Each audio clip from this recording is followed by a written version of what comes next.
vamos agradecer a presença de todos e agradecer hoje muito especialmente ao professor Rômulo Menezes, professor titular da Universidade Federal de Pernambuco. Uma honra, professor, recebê-lo aqui hoje.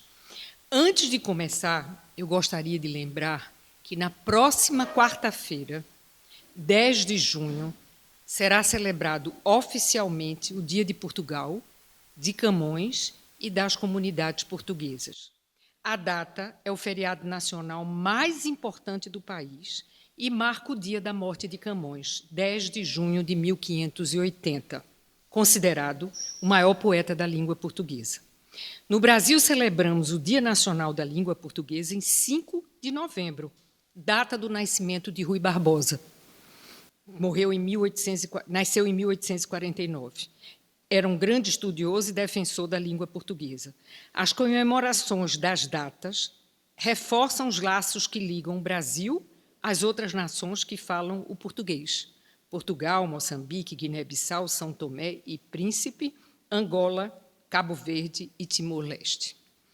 Bom, o tema que o professor Rômulo Menezes escolheu para essa nossa conversa é Agricultura Sustentável na Caatinga, integração de saberes tradicionais e tecnologias digitais para melhorar a vida do sertanejo. Portanto, ele vai nos falar sobre o sertão, a região mais castigada pela seca. Provavelmente por isso, Lévi-Strauss se referiu a esse lugar como tristes trópicos. E Saint-Hilaire reconheceu que há ali toda a melancolia do universo com o sol ardente. A vegetação e o ecossistema que predominam nessa região é a caatinga, um nome de origem tupi-guarani que significa mata branca, Ca, mata, tinga, branca, em função da aparência esbranquiçada da maioria de suas plantas, que, para garantir sobrevivência, perdem folhas, armazenam água em seus caules e desenvolvem raízes que buscam água em lugares profundos. A caatinga é um bioma exclusivamente brasileiro, que não é encontrado em nenhum outro país, em nenhum outro lugar. Não é isso, professor? Mas o professor Rômulo Menezes vai nos falar, sobretudo, de como o conhecimento adquirido pelo sertanejo, ao longo de muitas gerações, ao enfrentar os desafios da região, pode ser potencializado hoje por ferramentas de ponta da era digital, uso da inteligência artificial, monitoramento por satélite, modelagem matemática. E como essas ferramentas podem transformar a economia do lugar e a vida de milhões de sertanejos. Mas o sertão é muito mais do que um espaço geográfico, do que uma paisagem. Sertão é alma, sertão é destino, sertão é poesia. Essa terra de contrastes guarda sabedorias que inspiraram grandes escritores e poetas em todas as fases da nossa literatura. No romantismo, houve a idealização da paisagem.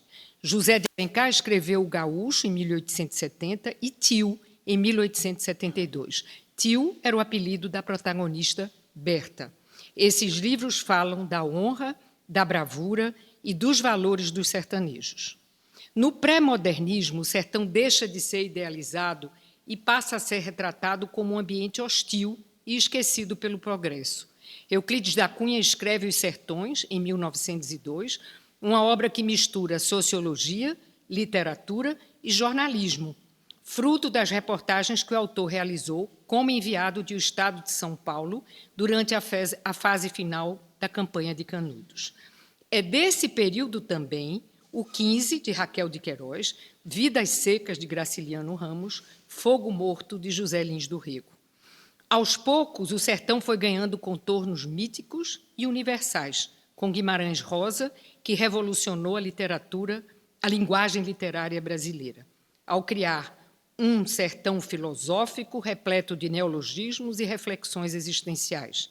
Escreveu Sagarana, em 1946, que se passa no sertão de Minas Gerais, e Grande Sertão Veredas, em 1956. Devemos lembrar ainda, nessa fase de Morte e Vida Severina, de João Cabral de Melo Neto, que conta o drama social dos retirantes que abandonam o sertão em busca de uma vida melhor. E o Alto da Compadecida, de Ariano Suassuna. Não podemos falar de sertão sem referir essa peça de Ariano Suassuna. A literatura contemporânea continua explorando essas raízes, reinventando o sertão e trazendo novas vozes, como Torto Arado, de Itamar Vieira Júnior, que traz a dura realidade da vida em uma fazenda no sertão da Chapada Diamantina, na Bahia. Tantos outros escritores também, poetas populares e cordelistas, escreveram sobre esse sertão. Todos esses livros, todos esses escritores, e hoje também o professor Rômulo Menezes, nos convidam a uma reflexão sobre a identidade nacional, a miséria social, a resiliência do sertanejo e as grandes contradições do nosso país. Mas penso que devemos terminar lembrando Guimarães Rosa. O sertão é dentro da gente, é um estado de espírito, e esse sertão não é feito apenas de aridez e provocação, mas também de veredas, de estações de alívio e beleza em meio à solidão. Com a palavra, então, o professor Rômulo Menezes.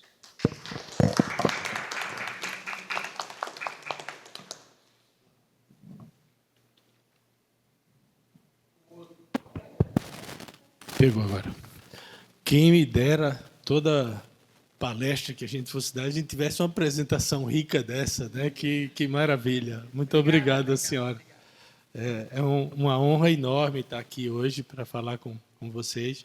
Agradeço enormemente ao convite de vocês, a Jo, que ciceroneou todo esse processo aí de até que a gente chegasse aqui, né? De início, o convite foi feito ao nosso vice-reitor, o professor Moacir Araújo, né, que não podia estar aqui hoje. Então, ele recomendou meu nome. Né? Falou para a Jo, e Jo disse, professor, então, dá uma palestra. Posso sim, vamos lá, vai ser um prazer, etc. Aí ela disse, uma palestra sobre oceanos. Eu disse, eita. Foi muito melhor sobre o sertão, agora, na fase agora, que está sendo aprovada. Exatamente. Senado, eu acho que foi tudo. Aí eu disse, eu não tenho a capacidade de dar uma palestra sobre oceanos. Ela disse, mas o que é que o senhor... Eu vou para o lado oposto, onde não tem água. Vamos para a Caatinga, que aí é o... Então, ela, claro, como... Então, aqui estamos, né? Se a senhora me permitir, se eu puder falar, eu ficar em pé. Exatamente, por favor.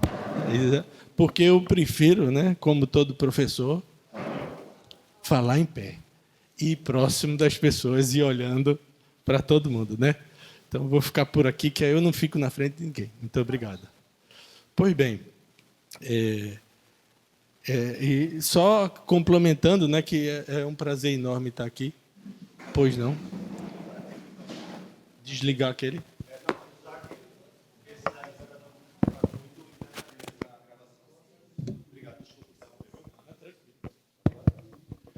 Agora, né? Muito bom. É um prazer enorme estar aqui. Essa é uma casa que me traz muita emoção, porque eu falei com a Jo aqui, a minha prima, Flávia Suassuna, hoje é acadêmica, né? E o meu, que era tio, né? Eu chamava de tio, mas era meu primo Ariano Suassuna, também foi acadêmico. O Jaque Ribamboim também faz parte hoje, né?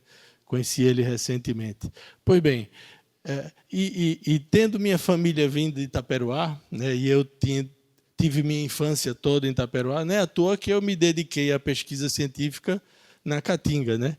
E o tema de hoje remete muito ao que minha família tem trabalhado há décadas, que é construir soluções adaptadas à região, com base nas riquezas da região, né? E eu construí toda a minha carreira científica buscando fazer essa integração. E é isso que eu vou trazer um pouquinho para a gente hoje aqui. Antes de tudo, não para essa audiência, mas Em muitos lugares onde eu ando no Brasil, a gente fala de Caatinga e o pessoal pensa nisso. Você fala semiárido, Caatinga, vem à mente essa imagem para as pessoas. É a terra seca, é o gado morto, é a vegetação cinza, né? E uma das primeiras coisas que a gente tem que fazer é ir desconstruindo esses estereótipos, né? Jô, se você não se importa de ele perguntar, antes de você vir para o Nordeste, as pessoas que você conhecia, etc., era esse o estereótipo sobre o semiárido? Não é? Então, tem um trabalho enorme, né, para a gente fazer, que o Brasil ainda acredita que é uma região sem futuro, sem passado, sem presente, sem nada, né? Então, a gente precisa revelar toda a beleza e toda a riqueza que tem aqui. Essa região enorme, mais de 1 milhão de quilômetros quadrados, eu acho que dá cerca de 14% da área do Brasil. Temos hoje cerca de 30 milhões de pessoas vivendo aí, né? Cada vez mais indo para as áreas urbanas, isso é fato, né? Ainda com uma forte ligação com o meio rural, mas cada vez mais a interação, a maior parte do tempo está vivida dentro das cidades, né? E aí, como a gente sabe, né, marcada pela irregularidade das chuvas. Meu tio Manelito dizia, é a terra das chuvas desarrumadas, das águas desarrumadas, né? Mas exatamente por esse motivo, foi uma região em que a fauna, a flora e as pessoas se desenvolveram para se adaptar a esse ambiente. Porque ele exige essa adaptação, né? Infelizmente, um território historicamente invisibilizado, porém com uma grande riqueza ecológica e cultural. E hoje, devido a todos os processos de ocupação da região, a gente tem um predomínio de pequenas propriedades rurais. A grande maioria das propriedades, acho que mais de 70% hoje, tem menos de 10 hectares, né? Propriedades familiares, etc. Claro que com esse processo de urbanização está havendo todo um processo de arrendamento, etc., de aumento das áreas ocupadas. Então, o semiárido é muito mais que um clima, né? Como as pessoas pensam, principalmente. É um território de vida, de cultura e de resistência, né? E aí, se a gente olha uma imagem como essa, mais ou menos do mesmo ponto, né? Em dois momentos completamente diferentes, muita gente não imagina esse contraste com... Às vezes, só precisa de 15 dias depois da chuva para a gente ter uma transformação dessa, né? Porém, cada vez mais nós estamos enfrentando um desafio maior, que é as mudanças climáticas que estão se intensificando, né? A temperatura tem aumentado, as secas têm ficado mais frequentes, né, e mais extensas, né? E muitas vezes, quando vem chuva, vem na forma de enxurrada, de enchente, de forma muito rápida, que não beneficia a agricultura, e sim sai estourando açude, etc. e tal, né? Esses desafios ambientais são também desafios sociais, então é importante aprender com quem convive há séculos com essa realidade, né? E a gente tem se dedicado muito a isso, a tentar identificar como o clima está mudando, onde essas transformações estão ocorrendo e o que é que a gente tem que se fazer para se adaptar para tudo isso, né? E a sabedoria do sertanejo, ela é fundamental para a gente poder subsidiar essa nova forma de viver, né? Um povo que tem um conhecimento acumulado por gerações ao longo de séculos, né? Mais de 3 séculos de ocupação aí, conhecendo, observando os ciclos naturais, a biodiversidade, né? E desenvolvendo estratégias adaptadas à realidade local, né? Então, calendários populares, a observação das chuvas, os sinais da natureza, de o que vai ser um inverno bom, o que não vai ser, etc., onde plantar, onde não plantar, como fazer, a conservação de sementes e recursos naturais, né? No Sabiá, eles têm um programa muito intensivo sobre isso, né? Das sementes crioulas, sistemas produtivos adaptados ao semiárido. A gente tem movimentos fortíssimos já há décadas buscando desenvolver práticas agrícolas que sejam adaptadas aqui e corram da prática europeia que os agrônomos aprenderam nas últimas décadas, de desmatar tudo, passar um arado, etc., e plantar uma cultura temporária, né? E que no Nordeste isso a chance de sucesso é baixíssima, né, disso dar certo. E esse conhecimento que tem sido transmitido entre gerações, né? Então, uma riqueza enorme, né? Por isso que desenvolver pesquisa participativa em que a gente possa resgatar esse conhecimento tradicional e colocar os pesquisadores em diálogo com a população local, né? A gente consegue desenvolver esses sistemas agropecuários baseados nos princípios ecológicos da região, né?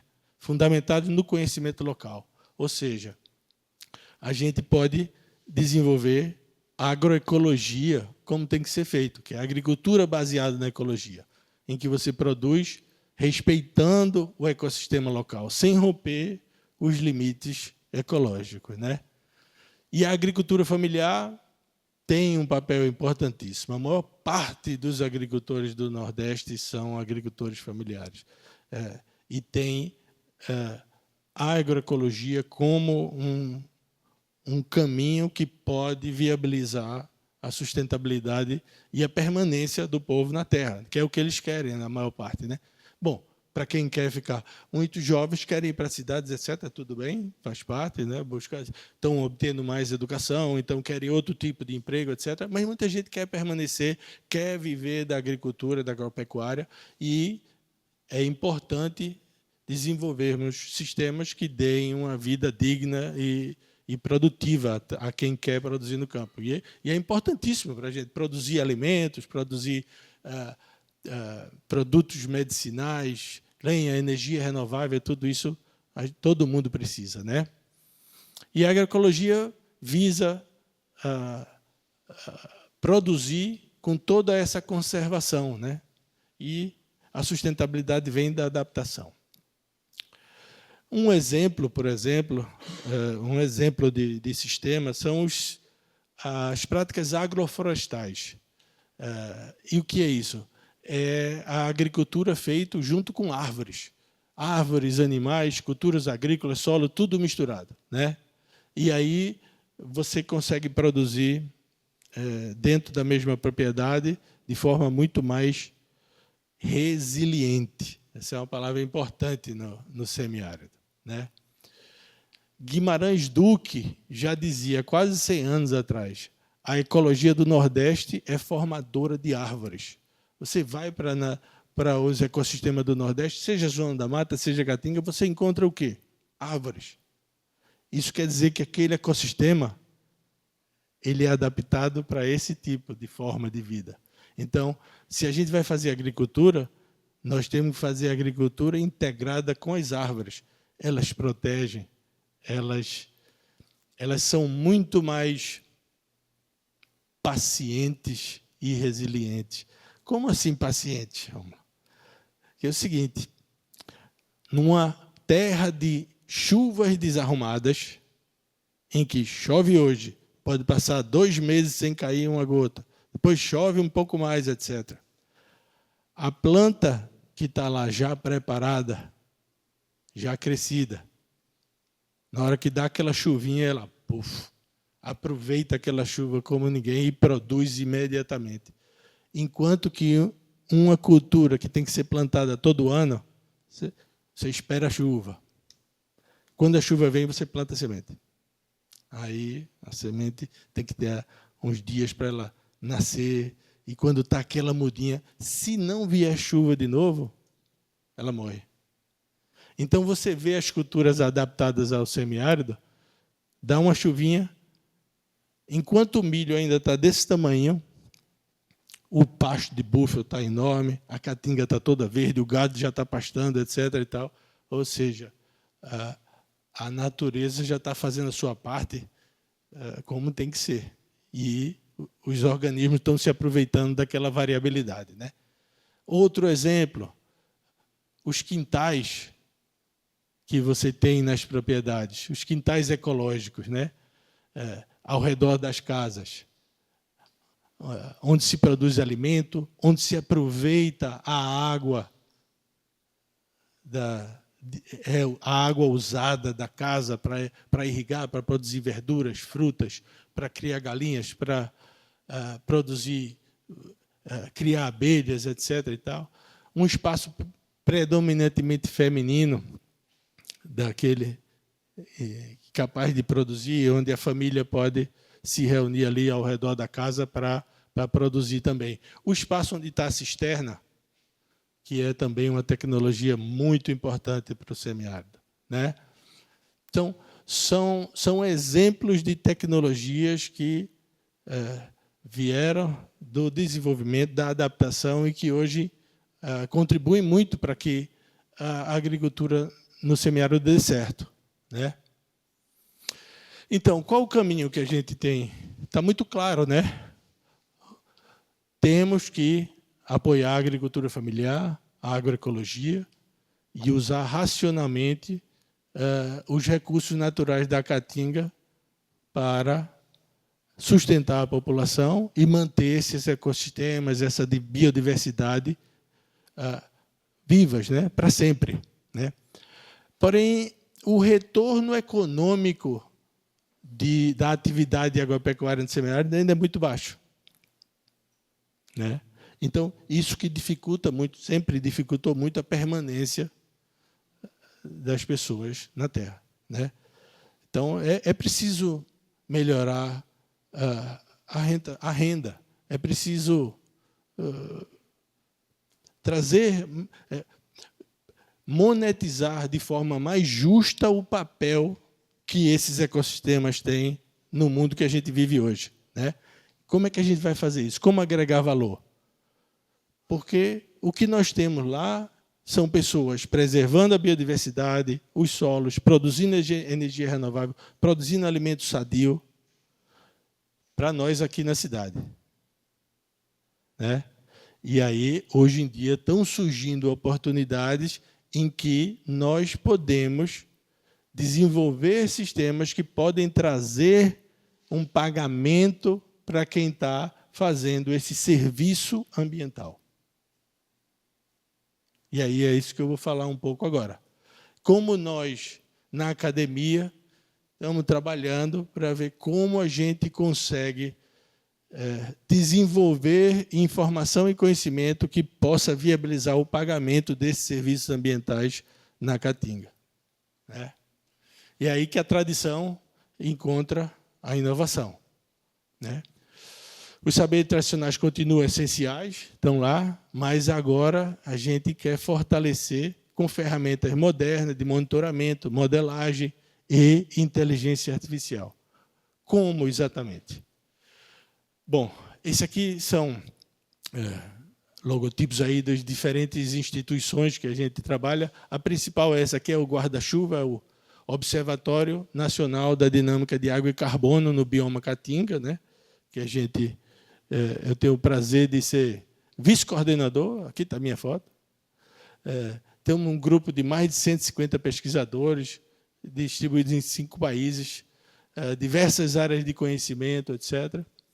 E há 10 anos a gente tem trabalhado para fazer pesquisa, para ver como a gente melhora a vida do sertanejo. Esse é o nosso objetivo maior, fazer ciência para melhorar a vida das pessoas na região do Nordeste do país. Está espantada. Oi, Jéssica, tudo bom? Está estampada. Jéssica faz parte desse observatório, é aluna de doutorado aí, acabou de chegar. Isso está estampado na parede do nosso laboratório. Isso está na primeira página do nosso site, etc. Isso é um compromisso principal para a gente, né? E aí a gente tem trabalhado com diversas temáticas: manejo e conservação do solo, produção de alimentos, gestão de recursos hídricos, produção de energia renovável. A tese de doutorado de Jéssica mesmo, ela está produzindo biogás a partir do esterco dos animais.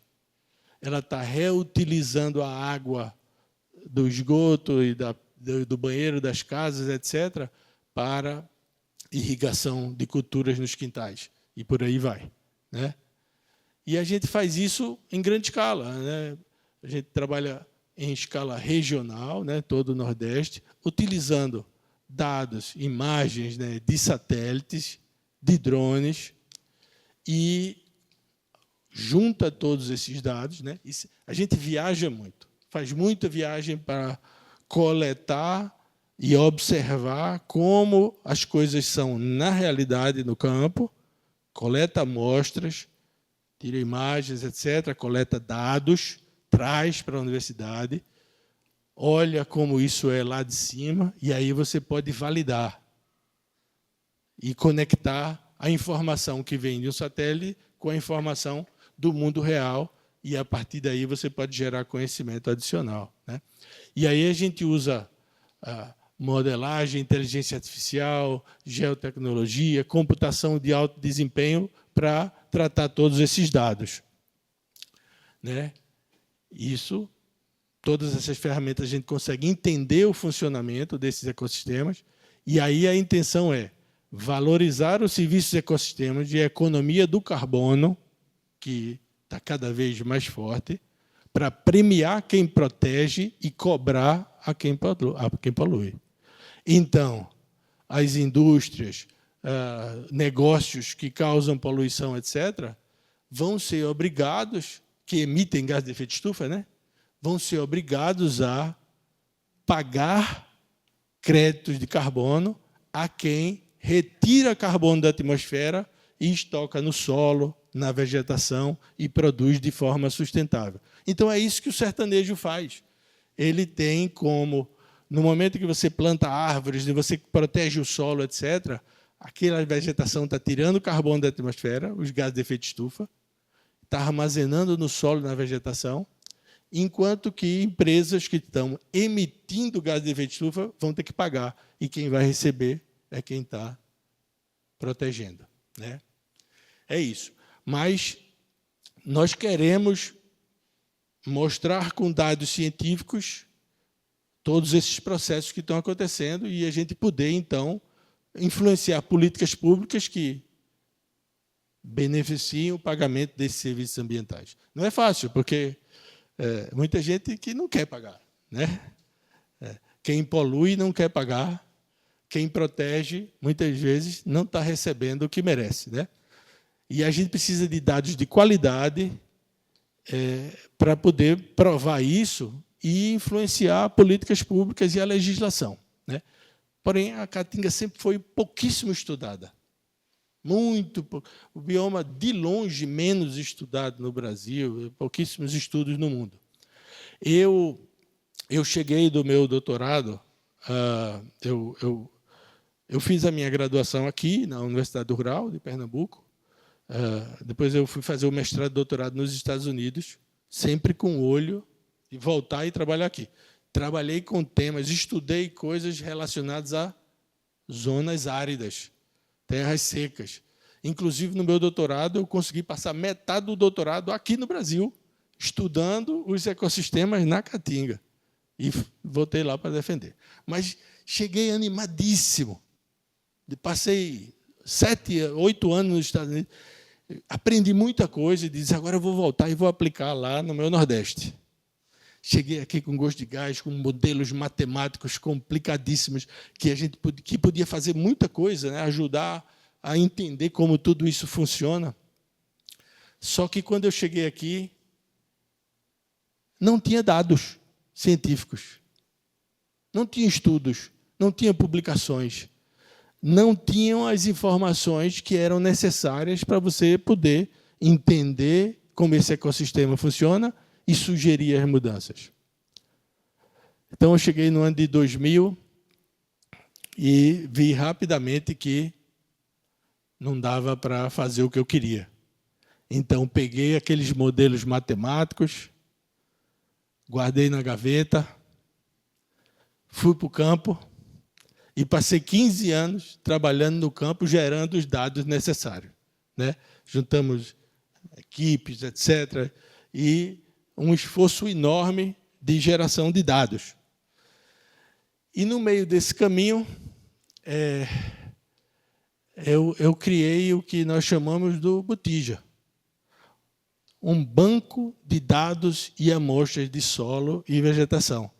E por que eu chamei isso de Botija? Todo mundo aqui deve ser familiarizado com como é que se diz? O que é uma botija? A lenda, né, da botija, a lógica da botija, né? E o que a nossa equipe pretende com isso é o seguinte, né?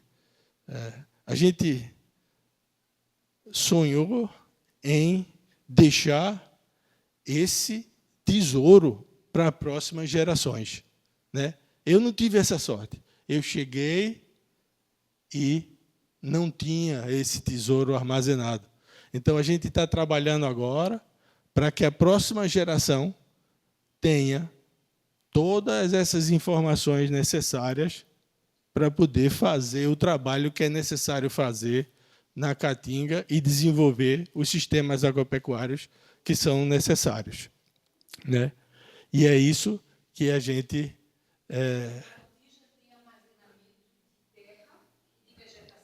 Exatamente, de amostras de todos os lugares que a gente já visitou no Nordeste, etc., e que a gente trabalhou, montou experimentos, etc., coletamos amostras e a gente traz isso, analisa isso, eu vou explicar agora.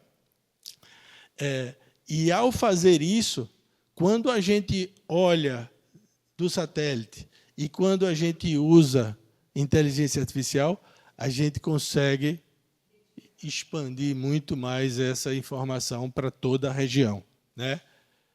E é isso, a gente pega essas amostras, nós já temos mais de 5.000 amostras armazenadas, né? Tradicionalmente, o que é que acontece? Tem uma coisa a mais, né, que a gente também está fazendo. Para você fazer uma análise de uma amostra de solo ou de vegetação, ainda se usa a metodologia do século passado, de 50, 60 anos atrás, de análises químicas, com substâncias caríssimas, análises demoradas, um trabalho danado, que geram resíduos tóxicos que têm que ser dispostos adequadamente. E isso limita muito a capacidade de trabalho. O que é que a gente está fazendo? A gente está desenvolvendo técnicas com uso de luz, laser e outros espectros de radiação, em que você emite luz sobre uma amostra e, em uma fração de segundos, ela dá toda a informação que levaria meses para a gente obter dentro de um laboratório, né? E isso tem sido desenvolvido mais recentemente. Então, de forma muito mais rápida, muito mais barata e muito menos poluente, a gente consegue gerar as mesmas informações. Então, a gente pega essas informações, coloca dentro do banco de dados e aí junta isso com mapas de solo, mapas de vegetação, mapas socioeconômicos, diversos outros tipos de informação, coloca dentro da inteligência artificial e a gente consegue gerar muita informação útil que vai poder beneficiar as pessoas que vivem no sertão, né? Eu vou dar alguns exemplos disso, né? Aí a gente tem uma ferramenta que nós chamamos do BEST, Biomass Estimation System. Ela usa a imagem de satélite, né? Mas não é só pegar uma imagem de satélite. Nós visitamos 3.000 locais só em Pernambuco, ao vivo e a cores, coletando amostras, coletando informação, para calibrar essas imagens de satélite e fazer com que elas sejam úteis de verdade, né? E, com isso, a gente consegue estimar os estoques de carbono, ver se está havendo desmatamento ou não, como é que está o estado da vegetação, se está degradando, se está desertificando ou não, né? Aqui eu acho que tinha um vídeo, mas acho que ele não vai passar, não. Mas só para mostrar os diferentes tipos de informação que eu acabei de citar, né? Também reunirmos todas as informações de chuvas da região Nordeste do Brasil, principalmente desde 1970. A gente tem dados até de 1911, 12, da Sudene, que a gente trouxe aqui também, mas a maioria dos dados vem dos últimos 60 anos, mais ou menos. E a gente criou essa base de dados e a gente consegue disponibilizar isso de forma, com um clique, disponibilizar para qualquer lugar do Nordeste, né? A gente, coisas que demorariam meses para se reunir, etc. e tal, a gente está disponibilizando isso de forma imediata e isso vai ajudar muito também. Aí a gente pega todas essas informações e a gente produz uma ferramenta como essa, que a gente chamou o Pecuária Adapta, por exemplo. Vocês ouviram recentemente a notícia sobre o El Niño, o El Niño está começando a se manifestar, não é verdade? E o que é que acontece quando tem El Niño, na maioria das vezes? Enchente no sul, seca no Nordeste. E, então, com essa ferramenta, a gente consegue o seguinte: a gente consegue medir quanto pasto, quanta forragem é produzida em cada metro quadrado do estado de Pernambuco. E aí a gente consegue estimar quanto forragem vai ter daqui a um ano se houver uma seca. Qual vai ser a diminuição da quantidade de forragem? E a gente sabe quanto gado, quantas vacas, quantas cabras, quantas ovelhas, quanto cavalo, etc., tem em cada município da região Nordeste. Então, a gente consegue fazer um cruzamento disso e dizer, se tiver uma seca ano que vem, tais e tais áreas é onde o rebanho vai ter mais problema para a alimentação. Então, com um ano de antecedência, a gente consegue apontar onde vai ser o principal impacto da seca sobre o rebanho. Isso dá prazo para os pecuaristas, as prefeituras, empresas, etc., que for, se prepararem, produzir mais forragem, reduzir o rebanho, mover os animais, etc., e tal, né? Porque no momento em que a seca se instala, é tarde demais. A gente já sabe disso, todo mundo sabe disso, né? Mas isso é um exemplo de que uso a gente pode dar a essas informações, né? Outros exemplos, trabalhar com os resíduos, a economia do carbono, que eu mencionei, né? Toda a bioeconomia da biodiversidade da Caatinga é riquíssima. Vários produtos medicinais, cosméticos, etc., que têm um valor enorme, espécies que só existem na Caatinga e que podem ser aproveitadas de forma sustentável para gerar emprego e renda para a população da região. A agricultura sustentável que a gente mencionou, né? Eu vou dar outro exemplo aqui dos resíduos, né? A maior parte das pessoas, estamos já terminando, gente. A maior parte das pessoas, como eu mencionei, está indo morar nas cidades, né? Hoje, 70%, 80% das pessoas estão morando nas áreas urbanas, mesmo nas pequenas cidades. Volta para trabalhar no sítio de dia, vai dormir na cidade, etc. e tal, mas as áreas urbanas estão concentrando a maior parte das pessoas. E os resíduos têm sido um problema cada vez mais grave. A gente sabe, a gente mora em Recife, qualquer cidade do Nordeste. Nós tivemos a oportunidade de fazer oficinas, reuniões em todas as 12 regiões de desenvolvimento do Estado de Pernambuco nos últimos 3 meses. Nós estamos elaborando o plano de adaptação climática para o governo do Estado de Pernambuco e conversamos com pessoas da sociedade civil, agricultores, funcionários de prefeitura, gente da Defesa Civil, etc., milhares de pessoas. Em todos os locais, o problema dos resíduos se apresentava como um dos principais problemas ambientais para todas as pessoas, seja na área da saúde, na área da agricultura, na área de recursos hídricos, etc. O resíduo é um problema transversal, né? E é uma coisa que a gente está desenvolvendo agora, por exemplo, das vertentes que a gente está fazendo. E isso a gente vai implantar no município de Aliança, agora já nos próximos meses. Todo mundo aqui produz resíduos orgânicos em casa, né? O que é que a gente faz com esses resíduos, hein? Lixo, né? Todo mundo. Alguém aqui aproveita o resíduo orgânico que gera em casa? Separa e entrega quem aproveita. É o que é o Recife Minhocas? Sério? É, né? Pronto, uma empresa só. Tem poucas empresas. Quando esse resíduo ele vai para o aterro sanitário, que é o que acontece quando a gente bota ele no lixo, né? Ele vai para o aterro sanitário, chega lá no aterro sanitário, primeiro, a gente paga uma fortuna por isso. Eu estava dizendo que a própria academia paga uma fortuna para a gestão de resíduo aqui, né? 1.400, só para a folha, né? R$ 1.400 por mês aqui.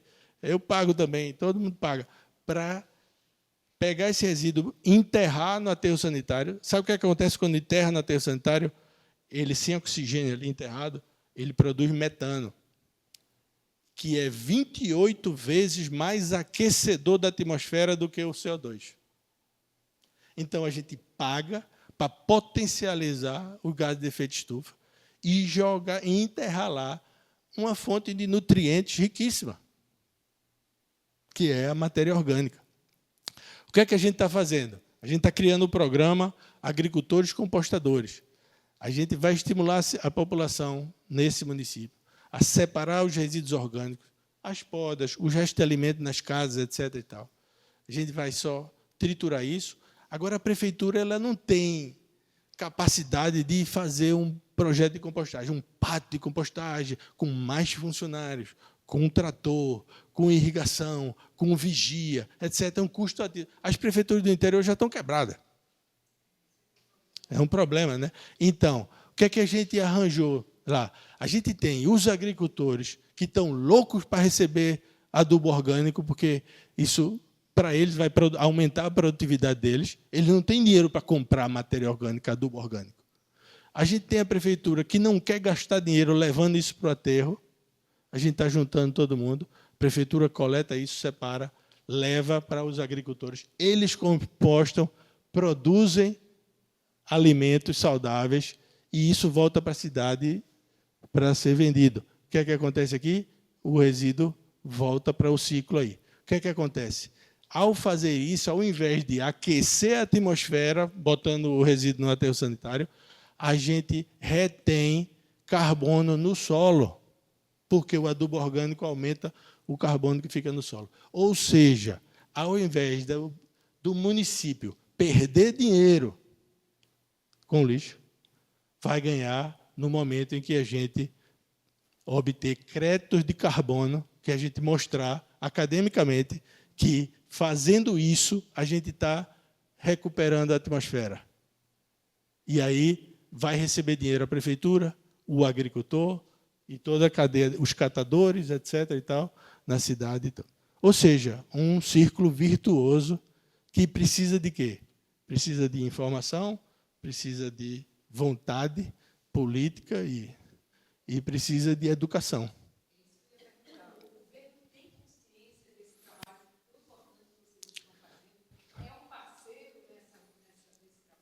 Sim, sim, sim.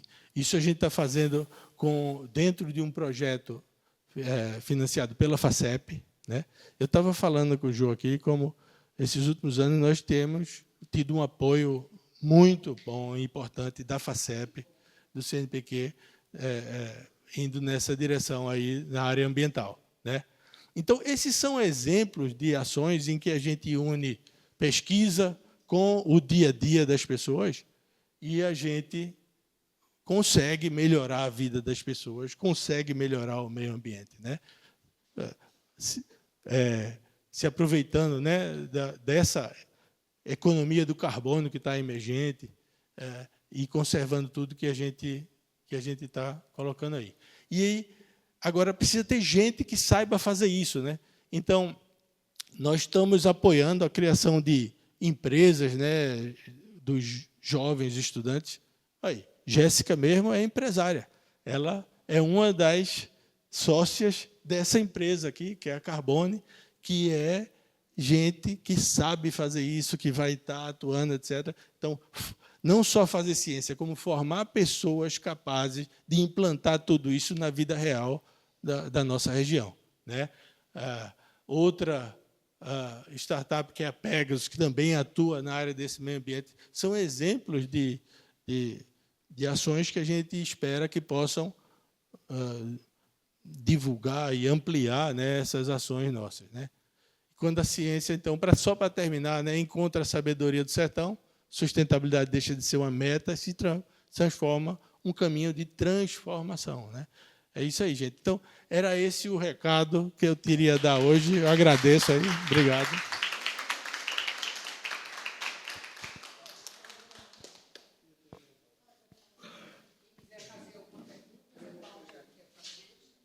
Argumentos para conseguir convencer quem estava do outro lado de que existisse o outro sertão. Conseguimos, finalmente conseguimos. E uma das coisas que se mostrava era uma senhora que saía cantar uma e outras coisas eu sou feliz. Enfim, eu vivo bem. Então, assim, existem pessoas que gostam e que vivem, são essas que vocês estão trabalhando para respeitar. Mas o que eu ia perguntar para você, você falou várias vezes em Lagoa e Caatinga, e eu li em algum momento da minha vida uma pesquisa não recente que falava do sequestro de carbono da Caatinga, que é infinitamente superior a outras, enfim, a outras plantas que a gente possa ter. Vocês chegaram a estudar isso? Parece que é 50% de todo o país. É isso? Não sei, eu nem li, não sei se... O trabalho que mencionou isso aí foi a gente publicou. E o que falou sobre 50% do todo o país foi mais recente, foi no começo desse ano passado. Então, é um trabalho pessoal de São Paulo que mostrou que recentemente, não sei se foi 2 ou 3 anos atrás, a Caatinga foi o bioma que sequestrou 50% de todo o carbono, entre todos os biomas do Brasil. De todo o país, incluindo a Amazônia, Pantanal, Mata Atlântica, etc. Por quê? Porque justamente onde chove muito, está sempre nascendo planta e morrendo planta. Quando a planta morre, ela emite carbono. Quando a planta cresce, ela faz fotossíntese e tira carbono da planta. O que é que acontece? Nesses locais onde chove, está sempre emitindo muito carbono também, então acaba tendo um resultado líquido pequeno. A Caatinga, ela passou uma seca enorme, 2012 a 2019, né? E aí o que acontece? Agora ela está se recuperando, voltando a crescer, etc. Está tirando muito carbono da atmosfera. Então é isso que está acontecendo. A gente está sendo o ecossistema que mais tira carbono da atmosfera. É saudável. A algaroba é algo bom ou ruim? Depende. É muito complicado. Ela é uma planta que veio de fora, né? Se você, no baixio, né, na área baixa, né, nos vales, etc., se você não controlar ela elimina tudo, só fica ela. Só fica ela. Fica assim, um monte delas fininhas, etc., nem vira árvore, vira um ambiente que não produz pasto, não produz alimento, não produz nada. Mas ela é muito resistente a esse erro, né? Ela, quando manejada hoje, ela é uma fonte de lenha legal para muita indústria de cerâmica, de mineração, etc., do Nordeste, etc. Então, ela tem o uso dela também hoje em dia, né? Ela não morre. Ela é uma planta extremamente adaptada, tanto que ela sai substituindo as espécies daqui. Então, de tão adaptada que ela é. Uma pergunta pessoal. Eu sou fascinado por barriguda. Eu tenho uma que tem de barriga, deve ter uns 3 ou 4 pés, bem. Então, na minha cabeça, isso é planta do sertão. Existe. Agora, está dando muito bem em Gravatar. E em Cascais eu vi jardim cheio de barriguda. Levaram daqui. Porque é uma planta de... Mas ela está muito bem, mesmo com água. Não dá farmacêutica, não. Ela se adapta, ela vive bem, né? Tem sempre se adapta ao ambiente, chove também, né? E os outros biomas? a Caatinga ou trata a Caatinga como uma coisa de subdesenvolvimento? Ainda É que é uma luta, né? Ainda muito pouco. Eu fui chamado para participar de um projeto uns anos atrás. Ele, a coordenadora, não vou falar nome, mas a coordenadora chegou e disse: olha, Romulo, você vai se dedicar a. Era um projeto nacional. Você vai se dedicar aí a bioma Pantanal e o Pampa. Aí eu disse: não. Ela chegou moço disse. E eu disse assim: eu não dou um dia de serviço para qualquer coisa que seja fora do Nordeste. Ela olhou espantado assim para minha cara, etc. Aí fiquei e trabalhei com a Caatinga, etc. E aí a gente mostrou todos esses dados de como a Caatinga está contribuindo, etc. Mas do contrário, ia ter me colocado para fazer coisas de todo o bioma lá do sul, etc. Por quê? Né? E teve mais um trabalho, viu, João, que a gente publicou recentemente no nosso grupo, que mostrou o seguinte, que a Caatinga é o ecossistema mais eficiente para produzir, para sequestrar carbono do mundo. Como assim eficiente? A quantidade de carbono que as plantas conseguem absorver por cada unidade de água que cai lá é muito maior do que em qualquer lugar do mundo. Então ela aproveita a chuva melhor do que qualquer ecossistema do mundo, né? Então, e aí mostrou isso, comparando lá com a Austrália, com a África, com a América do México, não sei o que, a gente mostrou que